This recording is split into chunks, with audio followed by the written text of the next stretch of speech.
जय जय रघुवीर समर्थ. श्लोक क्रमांक 43 आणि 44.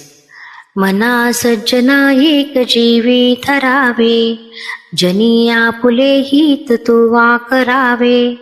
रघुनायका विण बोलो नको हो, सदा मानसी तो निज ध्यास राहो. हे सज्जन मना, मानवी जीवनाची वाटचाल करीत असताना मनामध्ये आत्मारामाचे चिंतन करावे.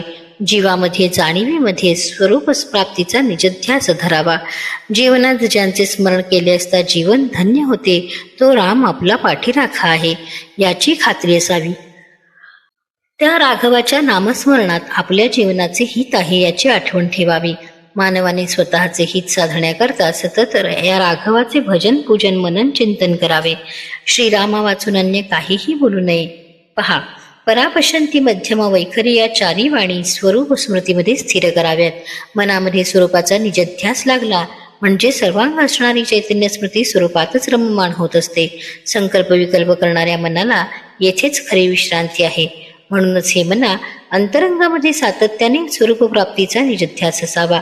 मानवी जीवनाची इति कर्तव्यता येथे स्वरूप प्राप्तीनेच पूर्ण होते. जय जय रघुवीर समर्थ. मना रे जनी मौन्य मुद्रा धरावी, कथा दरे राघवाची करावी. नसे राम ते धाम सोडून द्यावे, सुखा लागी अरण्य सेवित जावे. हे मना, परमेश्वराने प्रत्येक मानवाला मृदुमधुर बोलण्याकरता ही वैखरी वाणी दिली आहे. पण मानवाच्या स्वभावानुसार मानव सतत बोलतच राहतो. अति बोलण्याचा परिणाम मानवाचे स्वास्थ्य बिघडून जाते. मन अधिकाधिक बाहेरच्या विषयांचे चिंतन करीत असते. म्हणून श्री समर्थ मनाला समजावून सांगतात, हे मना, मुखाने वैखरीने मौन धारण कर. मौन धरल्यामुळे हे मन सहजच अंतर्मुख होईल. अंतर्मुख झालेल्या मनाला नामस्मरणाची गोडी लागेल. हे मन अत्यंत आदराने राघवाची कथाकथन भजन पूजन करू लागेल. एकदा अंतर्मुख होऊ लागले की त्या मनाला एकांताची गोडी लागेल.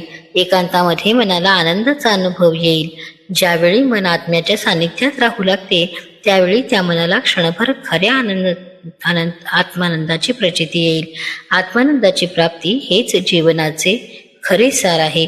हे चंचल मन आनंदापासून थोडे विचलित झाले की त्या मनाला वृक्ष अशा वाळवंटातून होरपळून निघाल्याचा भास होतो.